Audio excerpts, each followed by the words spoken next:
जय जगन्नाथ पिला माने तुमको हमरे ईवन ब्लूम एजुकेशन में स्वागत करछे। देखो आज हम कम पढ़िबा ना षष्ठ श्रेणी गणित प्रकाश बहिर द्वितीय अध्याय रेखा और कोण। ठीक अछि। देखो हमें प्रीवियस क्लास रे कम पढ़थिले कोण मध्य रे तुलना पढ़िथिले आ घूर्णन बाहु तयारी करबा सिखिथिले आ कोन सिखिथिले ना कोणर वर्गीकरण विषय रे बुझिथिले। ठीक अछि। देखो आज कोन अछि ना 2.9 रे अछि कोणर माप बुझियला। कोणर माप आमे किबरी बाहर करिबा। देखो हमर दुईटी कोण समान अछि बा गोटे कोण बड़ किबा गोटे कोण छोट अछि हमें केमिति बाहर करथिले ना दुईटी कोण मध्य रे तुलना करथिले। सेति पई कोन करथिले ना गोटे कोण ऊपर हमें आ गोटे कोण को प्रतिस्थापन करथिले बुझियला। किंतु एठी हमें कोन करबा देखो कोन कहछि कोण को सीधा सड़क तुलना न करी आमे संख्या माध्यम रे मापी पारिबा बुझियला। सीधा सड़क तुलना न करी हम संख्या माध्यम रे मध्य मापी पारिबा। केमिति कोन देखो लिखिछि सेथि पई गणितज्ञ माने एक वृत्तर केंद्र रे थिबा कोण को 360 भाग रे विभक्त कले। गणितज्ञ माने कोन कले ना हम गोटे वृत्तटे नेले। ठीक अछि। वृत्तटे केबे ना पूरा गोलटे बुझियला। तो वृत्तटे नेले एटा हो हमर वृत्तर केंद्र बिंदु बुझियला। तो सेही वृत्तर केंद्र रे थिबा कोण को माने एटा हो वृत्तर केंद्र बिंदु एठी जो कोण अछि सेटा को हमर 360 भाग रे विभक्त कले एवं प्रत्येक अंशर माप को 1 डिग्री कहा जाय जाकू गाणितिक संकेत रे एमिति लिखा जाय बुझियला। एटा हम पढिबा 1 डिग्री बोली देखिबा केमिति 360 कले। देखो ए जो वृत्तर केंद्र रु कोन कले से एई कोणटी को एई भली भाव रे 360 भाग रे विभक्त कले बुझियला। एई भली भाव हमें 360 भाग रे विभक्त करिबा। देखो पिला माने एटा तमरा बहिर चित्र 2.12 रे अछि। ठीक अछि। तुमे देखिबो कि केउ भली भाबे से 360 भाग रे विभक्त करिथिले। त कोन करे 360 रे विभक्त करसाला पर कोन करले ना प्रत्येक कोन होइछि प्रत्येक अंशर माप को 1 डिग्री कहा जाय। ठीक अछि। देखो ये गोटे हमर अंश तापर ये गोटे अंश ये गोटे अंश ये गोटे अंश ए गोटे अंश होइछि एमिति मध्ये से 360 भाग रे एगुडको मध्ये विभक्त करथिले बुझियला। तापर कहछि ए जो गोटे अंश को से कोन कहथिले 1 डिग्री बोली कहथिले जाकू गाणितिक संकेत रे 1 ऊपर 0 बोली लिखा जाय बुझियला। एटा को 1 डिग्री कहथिले से बळे एटा मध्ये हम 1 डिग्री एटा मध्ये 1 डिग्री एटा मध्ये 1 डिग्री एमति प्रत्येक अंश को से 1 डिग्री बोली लिखुथिले बुझि पाइलो। ताहाले देखो जदि मोरे एई गोटे को 1 डिग्री नेबी बुझियला ताहाले मु एटा को 1 डिग्री नेली एटा मध्ये 1 डिग्री मोर मिसी कि केते होबो 2 डिग्री तापर आ 1 डिग्री नेबी मिसी केते होबो 3 डिग्री। तो जेतबेला मु 30 टा अंश पर्यंत पहुंची जेबी। ठीक अछि। सपोज हम देखो एटा को नबा 30 टा अंश बोली एटी पहुंचले बुझियला। सपोज मैं एउ 1 डिग्री मिसी आसले तो मोर एटी केतेटा डिग्री हे जिवो 30 टा डिग्री हे जिवो। तो 30 टा डिग्री ले हम केन जानबी ना मोर जदि मु एउ टू स्टार्ट करछि। ठीक अछि। जदि मैं एउ टू स्टार्ट करछि मु एमिति 1 डिग्री मिसी मोर एटी 30 टा डिग्री होछि ताले मोर एई कोणर माप केते हे जिवो मोर एई कोणर माप हे जिवो 30 डिग्री बुझियला। देखो हमें तुलना न करी हम संख्या माध्यम मापी पारछे कि नहीं मापी पारछे। सेही भली मु कहबी मोर 45 डिग्री करिवार अछि कोन करबी मु देखो एटी मोर 30 टा अंश रे गणी आसीले मोर 30 डिग्री हैला। से भली आगु ने एटी मोर 31 हेबो एटी हमें 32 33 34 एमते हेगे सपोज मोर एटी हैला 45 टा अंश बुझियला। ताले एटी कोन हो एटू 1 डिग्री एमते मिसी आसला मोर एटी जिवो 45 डिग्री। एटा हम मने कर नहुचे ता मतलब कि 45 डिग्री टा एमिति ही अछि बुझियला। ताले एई कोण माप हो जिवो केते ना 45 डिग्री बुझियला। एई भली भाबे हमें संख्या माध्यम रे कोण को मापी परिबा बुझि पारलो। आको हम कोन कहूचे प्रत्येक अंश को ना 1 डिग्री बोली कहूचे बुझियला। तापर देखो पिला माने तमरे की सेई कोणर माप रे तमर तीनोटी प्रश्न देछि। ठीक अछि। हम गोटी करे प्रश्नर उत्तर लिखा। देखो प्रथम कोन कहछि ना डिग्री माप रे गोटी पूर्ण मोडर माप केते। पूर्ण मोड कोन देखो हम गोटे वृत्तटे अंकन करथिले। ठीक अछि। एटा को हम कोन करथिले ना 360 ଭାଗରେ ବିଭକ୍ତ କରିଥିଲେ। ବୁଝିଗଲା? ସେ କହିଛି କଣ ନା କହିଛି ନା ଡିଗ୍ରୀ ମାପରେ ଗୋଟେ ପୂର୍ଣ୍ଣ ମୋଡର ମାପ କେତେ? ପୂର୍ଣ୍ଣ ମୋଡ ମାନେ କଣ? ମାନେ ଆମର ଏ ଟୋଟାଲ ବୃତ୍ତଟେ। ବୁଝିଗଲା? ତ ଏ ଟୋଟାଲ ବୃତ୍ତଟିର ପରିମାଣ କେତେ ଆମର କହିଛି। କେତେ ହେବ? ଯେହେତୁ ଆମେ ବୃତ୍ତଟିକୁ 360 ଭାଗରେ ବିଭକ୍ତ କରିଛେ, ঠিক ଅଛି? 360 ଭାଗରେ ବିଭକ୍ତ କରିଛେ, ତାମାନେ ଯଦି ମୋର ଏଇ ଯୋଉ ଗୋଟାଏ ଅଂଶକୁ ମୁଁ 1 ডিগ্রি ବୋଲି ଧରୁଛି, ঠিক ଅଛି? ତାହେଲେ 360 ଅଂଶରେ ବିଭକ୍ତ କରିଛେ ମାନେ ମୋର ଗୋଟିଏ ପୂର୍ଣ୍ଣ ମୋଡଟେ, ମାନେ ଏଇଠୁ ଆରମ୍ଭ କରି ମୁଁ ଏମିତି ପୁଣି ଆସି ଏଇ ଜାଗାରେ ପହଞ୍ଚୁଛି, ତାହେଲେ ପୂର୍ଣ୍ଣ ମୋଡଟେ ଆମର କେତେ ହେଇଯିବ? 360 ডিগ্রি ହେଇଯିବ। ବୁଝିହେଲା? ତାହେଲେ ଏଠି ଉତ୍ତର ଆମେ କଣ ଲେଖିପାରିବା? ଯେହେତୁ ଆମେ 360 ଭାଗରେ ବୃତ୍ତଟିକୁ ବିଭକ୍ତ କରିଛୁ, ତାହେଲେ କେତେ ହେଇଯିବ? ପୂର୍ଣ୍ଣ ମୋଡର ମାପ 360 ডিগ্রি ହେବ। ବୁଝିପାରିଲ? ତାପରେ ଦେଖ ସେକେଣ୍ଡରେ କଣ କହିଛି ନା ଗୋଟିଏ ସରଳ କୋଣର ମାପ କେତେ? ସରଳ କୋଣର ମାପ କେତେ? ଆମେ ଜାଣିଥିଲେ ସରଳ କୋଣ କଣ ଥିଲା ନା ଦେଖ ଦୁଇଟି ବାହୁ, ଦେଖ ଦୁଇଟି ବିପରୀତ ଦିଗରେ ଯାଉଥିବ। ବୁଝିଲା? ଦୁଇଟି ବାହୁ ଦୁଇଟି ବିପରୀତ ଦିଗରେ ଯାଉଥିବ ମାନେ କଣ? ଆମର ଏ ମଝିଟା ହିଁ ହବ ସରଳ କୋଣ। ତାହେଲେ ଦେଖ ସରଳ କୋଣଟା ଯୋଉ ହେଇଛି, ঠিক ଅଛି? ଏଇଟା ଦେଖ ଆମର ଯୋଉ ବୃତ୍ତଟର ଅଧା ନାହିଁ, ଅଧା ହେଇଛି, ତାମାନେ କଣ? ଆମର ଯୋଉ ପୂର୍ଣ୍ଣ ମୋଡର ଅଧାଟା ହଉଛି ଆମର ସରଳ କୋଣ। ସେଟା ଆମେ ଏଠି ଲେଖିବା। ଦେଖ ଉତ୍ତର ଲେଖିବା, ସରଳ କୋଣ ହେଉଛି ପୂର୍ଣ୍ଣ ମୋଡର ଅଧା। ବୁଝିଗଲା? ଯଦି ପୂର୍ଣ୍ଣ ମୋଡର ଅଧା ହେଲା, ପୂର୍ଣ୍ଣ ମୋଡ ଆମର କେତେ ଥିଲା? 360 ডিগ্রি ଥିଲା, তাহলে পূর্ণ মোড়র অধা মানে 360 ডিগ্রির অধা, তাহলে 360 ডিগ্রির অধা কেতে হবো? 360 ডিগ্রির অধা কেতে হবো না 180 ডিগ্রি। তাহলে কেতে হবো সরল কোণর মাপ? অতএব সরল কোণর মাপ 180 ডিগ্রি ହେବ। বুঝিলা? তারপরে থার্ড কোশ্চেন দেখো কোন কইছি না 180 ডিগ্রি পরিমাণরে এক সমকোণর মাপ কেতে হবে? আমକୁ ଏବେ সমকোণର মাপ বাହାର କରିବାର ଅଛି। এটি লিখিছি কোন 180 ডিগ্রি পরিমাণ। 180 ডিগ্রি আমি পড়িলে কাহাକୁ কହୁଛେ? ସରଳ କୋଣକୁ କହୁଛେ, ঠিক ଅଛି? দেখো ମୁଁ প্রিভিয়াস ক্লাসে আমি পড়িଥିଲି কোন না ଗୋଟିଏ ସରଳ କୋଣକୁ ଆମେ ଯଦି ଦୁଇ ଭାଗରେ ବିଭକ୍ତ କରିବା, ତାହେଲେ ପ୍ରତ୍ୟେକ କୋଣକୁ ଆମେ କଣ କହିବା? ସମକୋଣ ବୋଲି କହିବା। ଯଦି এইটা ଆମର ସରଳ କୋଣ ହୁଏ, ଆମେ ଯଦି ୟାକୁ ଏମିତି ଦୁଇ ଭାଗରେ ବିଭକ୍ତ କରିବା, ତାହେଲେ କଣ? ଏପଟ କୋଣକୁ ମଧ୍ୟ ଆମେ କହିବା ସମକୋଣ, ଏପଟ କୋଣକୁ ମଧ୍ୟ ଆମେ କହିବା ସମକୋଣ। ତାହେଲେ କଣ ନା ସମକୋଣ ହେଉଛି ଆମର ସରଳ କୋଣର ଅଧା। ବୁଝିହେଲା? ଆମେ ଉତ୍ତରରେ କଣ ଲେଖିବା ନା ସମକୋଣ ହେଉଛି ସରଳ କୋଣର ଅଧା। ବୁଝିହେଲା? যদি অধা ହେଲା তাহলে সরল কোণ ଆମର কেতে ଥିଲା? 180 ডিগ্রি ଥିଲା, ঠিক ଅଛି? তাহলে 180 ডিগ্রির অধা কেতে? 180 ডিগ্রির অধা কেতে না 90 ডিগ্রি। বুঝিহেলা? তাহলে সমকোণর মাপ কেতে হবে? অতএব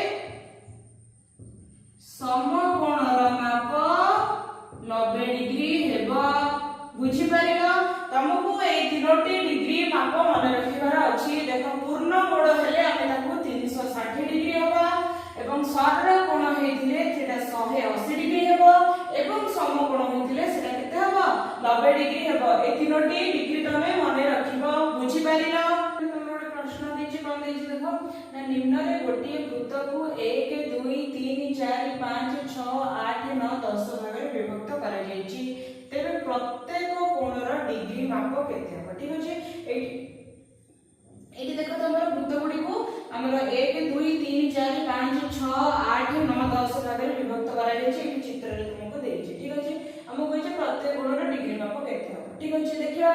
দেখো প্রথমে দেখো আমরা এটা ଗୋଟେ পূর্ণ মোড়টে আছে, ঠিক আছে? আমি भी পড়িଥିଲି যদি পূর্ণ মোড় থিব সেটা কেতে ডিগ্রি হবে?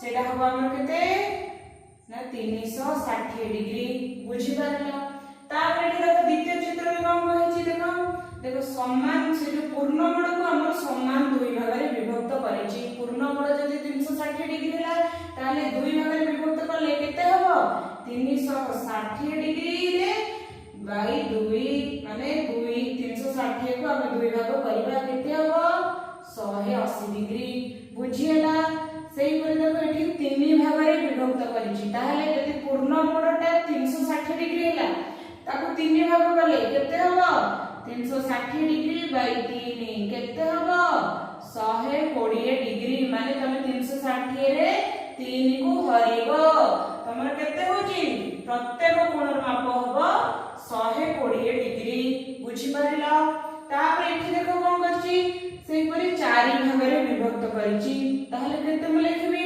360 डिग्री बाई 4 केते हबो 90 डिग्री बुझियला सेही परी देखो 5 नंबर रे कोन करछि देखो 5 भाग रे विभक्त करछि ताले हम कोन लिखि परबी 360 डिग्री बाई 5 केते हबो 72 डिग्री तुमे कोन करबो 360 रे 5 को हरिबो बुझियला सेही परी देखो 6 नंबर वृत्त रे कोन करछि 6 भाग रे विभक्त करैछि देखो 1 2 3 4 5 6 भाग रे विभक्त करैछि ताले केते हबो प्रत्येक कोणर माप 360 डिग्री रे 6 हरिबी केते हबो 60 डिग्री बुझियला तापर एठी देखो हमर 7 नंबर रे कोन करछि देखो एटा को 8 भाग रे विभक्त करिछि हला एठी देखो प्रश्न रे हम 7 भाग रे विभक्त करिनी 6 परे 8 भाग रे विभक्त करछि ताले एठी कोन करबा देखो 360 एठी जेहेतु 8 भाग रे करछि हम कोन करबा 360 रे हमें एठी 8 को हरिबा ठीक अछि देखो एठी केते हबो 45 डिग्री बुझियला केते हला 45 डिग्री तापर देखो एठी कोन करछि एठी देखो 8 नंबर रे कोन करछि केते बार विभक्त करछि गणिबा 1 2 3 4 5 6 7 8 9 9 भाग रे विभक्त करछि ताले कोन हबो ना 360 डिग्री बाई 9 केते हबो 40 डिग्री बुझियला तापर देखो कोन करछि ना ए वृत्तटी को देखो केते भाग रे विभक्त करछि गणिबा 1 2 3 4 5 6 7 8 9 10 भाग रे विभक्त करछि ताले कोन हबो देखो 360 डिग्री बाई 10 माने 10 रे 10 360 रे हमें 10 को हरिबा केते हबो 36 डिग्री बुझी पारिलो केमिति कोणर माप गुडी को बाहर करछे ना हमर पूर्ण मोड़ बा वृत्तटी को जेते भाग रे विभक्त करिछि हमें कोन करछे 360 रे सेति की संख्या हमें हरुछे ताले तेबे जे कि हमरा प्रत्येक कोणर माप बाहरुछि बुझियला ताले पूर्ण मोड़ माप हमें केते लेछे 360 डिग्री मन रे आगे देखो पिले मन तमर अछि कोन ना प्रोट्रैक्टर द्वारा कोणर माप ठीक अछि हमें प्रोट्रैक्टर द्वारा किपरि कोणर माप मापि परिबा देखिबा ठीक अछि देखो पिले माने तमर ज्यामिति बाक्स भितरे ओटे प्रोट्रैक्टर थाय नाही तो सेही प्रोट्रैक्टर द्वारा हमें केमिति कोण मापि परिबा ठीक अछि सपोज हमर एमिति किछ ओटे कोण देथिबो ए कोणर माप केते हो हमें प्रोट्रैक्टर द्वारा जानि ठीक अछि हम देखियो प्रोट्रैक्टर द्वारा हमें केमिति मापिबा ठीक अछि तो तमे कोन करे पिला माने देखो तमर जो कोणटा सपोज एमिति देछि ठीक अछि आर शीर्ष बिंदु को ओ नबा ठीक अछि आर शीर्ष बिंदु को तमे प्रोट्रैक्टर रो शीर्ष बिंदु सहित मिलित करबा ठीक अछि आर शीर्ष बिंदु ऊपर तमे प्रोट्रैक्टर रो शीर्ष बिंदु नै कि रखिबो बुझिला जदी मु रखिली ताले देखो कोन हो ना मोर सपोज कोणटा मोर एमिति देछि तो देखिबो एई गारटा प्रोट्रैक्टर ऊपर को कोण सहित जाई कि मिसुची जे कोण सहित जाई कि मिसिबो तापर हमें कोणर माप जानि परिबा ठीक अछि देखो प्रोट्रैक्टर रे कोण होई छि देखो देखो प्रत्येक एठी प्रत्येक अंश को देखो 360 भाग रे विभक्त कर देछि प्रोट्रैक्टर कोन होई छि देखो ना 10 10टी भाग रे से लेखि छि देखो प्रथमे 10 डिग्री करछि किंतु 10 डिग्री भीतर देखो 10टी छोट छोट गार अछि माने एटा 1 डिग्री एटा 2 डिग्री 3 डिग्री 4 डिग्री एटा 5 डिग्री एटा 6 डिग्री 7 डिग्री 8 डिग्री एटा 9 डिग्री तापर आछे हमर 10 डिग्री बुझिला माने ए टोटल टे हमर केते होई छि टोटल हमर 180 डिग्री होई छि माने कोन एटा हमर सरल कोण होई कि अछि बुझिला ता उधर हम एपटर प्रोट्रैक्टर रखिले हमको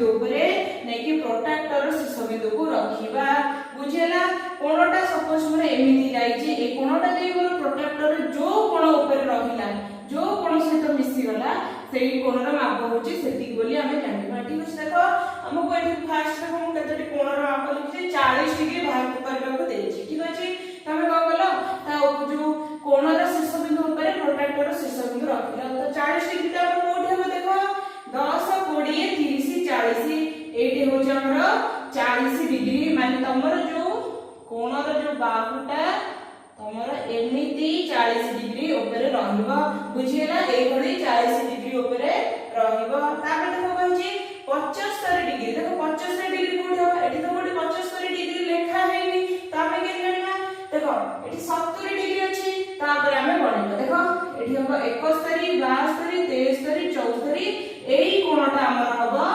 75 डिग्री बुझियला एई कोणटा हबो हमर 75 डिग्री ताने केमिति को टाणिबी एउ आमे प्रोट्रैक्टर शीर्ष बिंदु ने एमति टाणिबा एडा हो जे हमर कते डिग्री एडा हो जे हमर 75 डिग्री बुझि पाइला सेहि पर देखो हमर थर्ड रे होजी 180 डिग्री भाग करबा 180 डिग्री हम केमति भाग करबा देखो हमने ए टोटल कोणटा जोटा हमर होजी 180 डिग्री जोटा कि हमें सरल कोण बोली कहउतिले 180 डिग्री अछि ना नहीं एठी देखो एठी तमर 0 डिग्री अछि बुझियला एठी 0 डिग्री अछि तो ए 0 डिग्री रु ए 180 डिग्री टोटल कोणटा हमर होजी 180 डिग्री बुझियला तापर देखो होजी 145 डिग्री 145 डिग्री केमति करबा हम 140 डिग्री जान छै एठी अछि तापर गणिबा देखो 141 डिग्री 142 डिग्री 143 डिग्री तापर 144 डिग्री एटा देखो हमर होजी 145 डिग्री तो केमति टाणिबा 145 रु हमें ए शीर्ष बिंदु पर्यंत एमति टाणिबा मिली गेला हमको 145 डिग्री बुझिला तुमको सही बळे जे कोणर माप बाहर करे कहथिबो तमे कोणर शीर्ष बिंदु ऊपर प्रोट्रैक्टर शीर्ष बिंदु रखिबो तापर देखिबो जो हम कोणर बाहुटा हम प्रोट्रैक्टर को कोण सहित मिसुची ताने से कोणर माप सेति करबो बुझिला प्रोट्रैक्टर द्वारा हम केमति कोण मापिबा ठीक अछि तमे बही रे देखिबो बहुत गुडी एई बडी प्रोट्रैक्टर चित्र देछि एवं तमे कोन करबो से गुडी को घरे अभ्यास करबो एबे हम कोन करले ना प्रोट्रैक्टर द्वारा केमति कोणर माप हमें करिबा ठीक अछि तापर देखियो पिला माने तमरो बही रे आसो बुझिबारे केते गुडी कोण देछि कोणर चित्र देछि तमे कोन करबो ना प्रोट्रैक्टर रखि तापरे से कोणर माप केते हबो तमे सेटा निजे घरे करिबा ठीक अछि सेटा तम पे टैक्स रहिला ठीक अछि तापर देखो हमर कोन अछि ना कोणर समद्विखंड ठीक अछि कम कहला देखो ना जेउ रेखा एक निर्दिष्ट कोण को समान दुई भाग रे विभक्त करे ताहा को कोणर समद्विखंड कहै छै कोन कहला ना गोटी रेखा से कोन करथिबो ना गोटे निर्दिष्ट कोण को समान दुई भाग रे विभक्त करथिबो ताले देखिबा देखो मु कोन कहली छोटे कोणटे टाणी ठीक अछि ये गोटे कोणटे टाणी माना देली ए ओ बी कोण बुझिला ए ओ बी कोण मु देली यार ना ठीक अछि तो कोन अछि ना से कहै गोटे रेखा निर्दिष्ट कोण को समान दुई भाग रे विभक्त करथिबो ता माने देखो मु कोन करबे ए शीर्ष बिंदु रो कोन करबे एमति ता मझे आ गोटे एमति गोटे रेखाटे टाणी ता ना देली ई ठीक अछि देखो हम जो ओ ई रेखाटा हमर कोन ना हमर जो ए ओ बी कोन देखो समान दुई भाग रे विभक्त कला ना नहीं विभक्त कला तो सेई रेखा को हमें कोणर समद्विखंड कहबा ताले एठी ओ एटा हमर कोन ओ ई रश्मिटा हमर कोन ना कोणर यो कोणर कोन ना लिखि हम लिखि छै ए ओ बी कोणर कोन समद्विखंड बुझिला ओ ई रश्मिटा हमर ए ओ बी कोणर समद्विखंड बुझिला समद्विखंड कोन जोटा हमर गोटी कोण को समान दुई भाग रे विभक्त करथिबो अब देखो पिला माने तमरो 2.10 रे कोन कहै छै ना कोण अंकन करबा सिखिबा ठीक अछि एमिति कोण अंकन करबा देखो हम चारटी सोपान दैछि कोन प्रथम सोपान रे कोन दैछि ना प्रथम एक रश्मि अंकन कर ठीक अछि देखो मैं अंकन करछि देखो हम एठी गोटे रश्मिटे अंकन करले बुझिला हमें आ ना देले ओ आ ना देले टी बुझिला तार कोन कहै छै ना प्रोट्रैक्टर रो आधार रेखा जेपरि रश्मि ऊपर रहिबो प्रोट्रैक्टर रो आधार रेखा कोन देखो हम प्रोट्रैक्टर टाइप होय देखा जला एटा होय तार आधार रेखा बुझिला এটা কোন না প্রোট্রাক্টর ର আধার রেখা এই রেখাটা আমার এই রশ্মি উপরে রহিব বুঝিগলা তারপরে কোন কইছি না রশ্মির আদ্য বিন্দু প্রোট্রাক্টর ର শীর্ষ বিন্দু উপরে রহিব ঠিক আছে প্রোট্রাক্টর ର শীর্ষ বিন্দু কোডি থিলা পুরা মঝিরে থিলা সে যে আধার রেখার পুরা মঝিরে থিলা তাহলে এই বিন্দুটা আমরা এই যে রশ্মির যে আদ্য বিন্দু এটি ও বিন্দুটে সেই এই শীর্ষ বিন্দু এবং আমরা ও আদ্য বিন্দু উপরে রহিব বুঝিলা তারপরে দেখো সোপান 3 রে কোন হইছে না প্রোট্রাক্টর কো স্থির রাখি বাহারে যে কোনসি বিন্দু দিও ঠিক আছে দেখো মই এটি রশ্মি রাখিলি তো প্রোট্রাক্টর সপোজ মোর এমিতি রহিলা বুঝিলা এমিতি রহিলা সে কোন কইছি না প্রোট্রাক্টর বাহারে যে কোনসি বিন্দু দিও ঠিক আছে এমিতি মোর কোন গুড়ি থিব ঠিক আছে তো মু সপোজ এठी বিন্দুটিয়ে দেলি বুঝি পারিলা তারপরে কোন কইছি না প্রোট্রাক্টর উঠাই নেই স্কেল সাহায্যে বিন্দু দ্বয়କୁ যোগ কর বর্তমান আমি এক কোণ পাইবা ঠিক আছে দেখো মই বিন্দুর নাম দেলি এ বিন্দু ঠিক আছে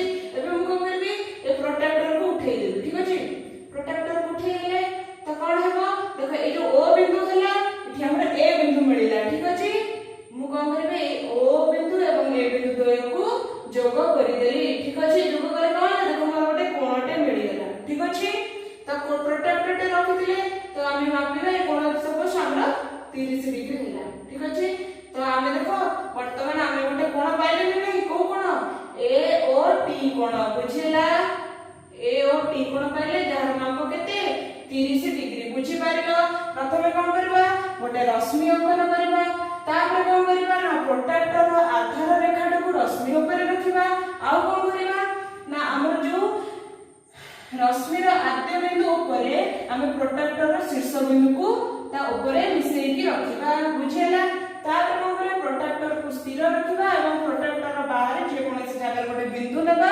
তারপরে কোন করে প্রোট্রাক্টর উঠাই দেবা উঠাই সালা পরে আমরা কোন হবে দুইটি বিন্দু মিলি দিব তো সেই বিন্দু দ্বয়କୁ আমি যোগ করিবা এবং প্রোট্রাক্টর দ্বারা মাপিবা কি সে কোণর মাপ কেতে বুঝি পারিলো কোণ কিপরে অঙ্কন করিবা বুঝিলা তারপরে দেখো পিলাମାନେ তোমরা 2.11 রে কোণ আছে দেখো না কোণর প্রকার ভেদ ও সেমানকৰ মাপ ঠিক আছে দেখো আমি পূর্ব ক্লাস রে পঢ়িଥିଲେ কোণর বর্গীকরণ নাম থিলা हमर सूक्ष्म कोण समकोण এবং স্থূল কোণ বিষয়ে পঢ়িଥିଲେ ঠিক আছে এবে মধ্য আমি সেই सूक्ष्म कोण বিষয়ে পঢ়িবা যেহেতু আমাকু এবে সংখ্যা মাধ্যমে কোণর পরিমাণ জনা আছে তো আমি सूक्ष्म कोण কোণ জানিবা ঠিক আছে দেখো কোন লিখিছি না সমকোণ ঠারু ছোট অর্থাৎ 90 ডিগ্রি রু ছোট বুঝিলা দেখো আমি সমকোণ কোণ কাহু কইতুলে না আমরা সরল কোণটাকু যেউ দুই ভাগে বিভক্ত হইতায় প্রত্যেক কোণকু সমকোণ বলি কই দাও সমকোণৰ মাপ কেতে থিলা না 90 ডিগ্রি বলি থিলা বুঝিলা সপোজ দেখো এপটে মোর প্রোট্রাক্টর এপটে 0 ডিগ্রি এপটে 90 ডিগ্রি এপটে আমরা 180 ডিগ্রি আছে বুঝিলা কও যে সমকোণ ঠারু ছোট অর্থাৎ 90 ডিগ্রি রু ছোট ঠিক আছে দেখো 0 এবং 90 ডিগ্রি মধ্যে যেতে গুড়িয়ে কোণ আসিব যেতে বি গুড়িয়ে কোণ আসিব সে সব কোণকে আমি কম কইবা আমি কইবা सूक्ष्म कोण बुझिला जे कोण गुडी को 90 डिग्री रु कम होतिबो बा 0 डिग्री रु अधिक होतिबो से अपन कहबा सूक्ष्म कोण बुझिला सेही पर तापर हमर अछि समकोण बुझिला तो समकोण कोण मुहे कहली समकोण कोण ना सरल कोण को जे दुई भाग विभक्त करथियो सरल कोण होछि हमर 180 डिग्री ताले समान दुई भाग विभक्त करले समकोणटी केते हबो 90 डिग्री होबो ताले हम कोन लिखिबा समकोण रे जाहार परिमाण केते 90 डिग्री होइथिबो बुझियला तापर देखो हम तृतीय गोटे कोण थिला ना स्थूल कोण बुझियला स्थूल कोण देखो लिखिबा देखो स्थूल कोण ना से जो कोण गुडी का हमर कोण ना हमर कोण ना सरल कोण ठार छोट थिबो एवं हमर समकोण रु बड़ थिबो एठी लिखिबा स्थूल कोण ना सरल कोण रु कम थिबो एवं समकोण रु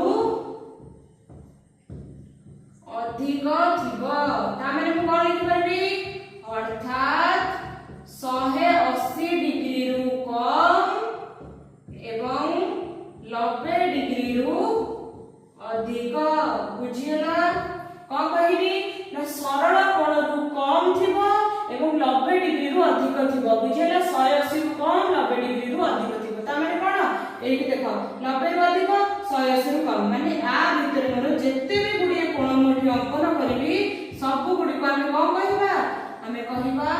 स्थूल कोण बुझीला सूक्ष्म कोण कोण ना हमर 90 डिग्री रु कम थिबो समकोण होची परिमाण हमर 90 डिग्री हेतिबो एवं स्थूल कोण कोण ना 90 डिग्री रु अधिक 180 डिग्री रु कम हेतिबो ताका हम कहबा स्थूल कोण बुझीला तापर देखो पिला माने तोरा आउ गोटे कोण अछि देखो हम सूक्ष्म कोण समकोण स्थूल कोण तीनटा कोण पडे तापर तोरा चार नंबर आउ गोटे कोण अछि कोण ना प्रबुद्ध कोण ना देखो सरल कोण ठारू बड़ होइतिबो एवं संपूर्ण कोण ठारू सान होइतिबो अर्थात कोण 180 डिग्री रु अधिक एवं 360 डिग्री रु कम होइतिबो ताको हम कोन कहबा ना प्रबुद्ध कोण तार देखो कोन कहै सरल कोण ठारू बड़ देखो एटा हमर सरल कोण थिला ठीक अछि एटा केते थिला हमर 180 डिग्री थिला एपटा हम 0 डिग्री अछि ठीक अछि देखो 180 डिग्री रु अधिक एवं संपूर्ण कोण को हम केते डिग्री नथले 360 डिग्री नथले माने 180 पर हम जदी प्रोट्रैक्टर एमिति रखिबा तो एठे मध्ये आगु को हम कोण गुडी गंती बडी बडी चलथिबो 190 200 210 एबे भाबे एठी एसे केते होची 360 डिग्री होची बुझियला तो कोन हो ना 180 डिग्री रु अधिक एवं 360 डिग्री रु कम माने मोर आ भितरे मोर जेते भी गुडी कोण मु अंकन करबी सब कोण गुडी को मु कोन कहबी प्रबुद्ध कोण बुझियला प्रबुद्ध कोण बुझियला तले कोन एग्जांपल हे परबो देखो 180 ठारू 360 डिग्री मध्ये कोन हे परबो मोर कोन हेबो 190 डिग्री बडे प्रबुद्ध कोण हे परबो सेही परे 210 डिग्री बडे प्रबुद्ध कोण हे परबो सेही परे हमर कोन हे परबो 340 डिग्री मध्ये बडे हमर प्रबुद्ध कोण हे परबो माने 180 रु अधिक 360 डिग्री रु कम होइतो बुझियला प्रबुद्ध माने तमर गोटे प्रश्न अछि कोन ना केउ प्रकार कोण लेख हला देखो एठी तमर हमर एठी पांचटी कोण देछि कोण गुडी को केउ प्रकार कोण हमें देखिबा ठीक अछि केउ प्रकार कोण हमें देखिबा देखो प्रथमे आई अछि तमर 140 डिग्री 140 डिग्री ता कोण देखो 90 डिग्री रु अधिक एवं 180 डिग्री रु कम ताले सेटा केउ कोण हबो एटा हमर हबो केउ कोण स्थूल कोण बुझियला 90 डिग्री रु अधिक 180 डिग्री रु कम अछि तापर देखो 2i रे मते अछि 82 डिग्री ता कोन हमर 90 डिग्री रु कम माने समकोण रु कम हेतो तार सेटा केउ कोण कहथले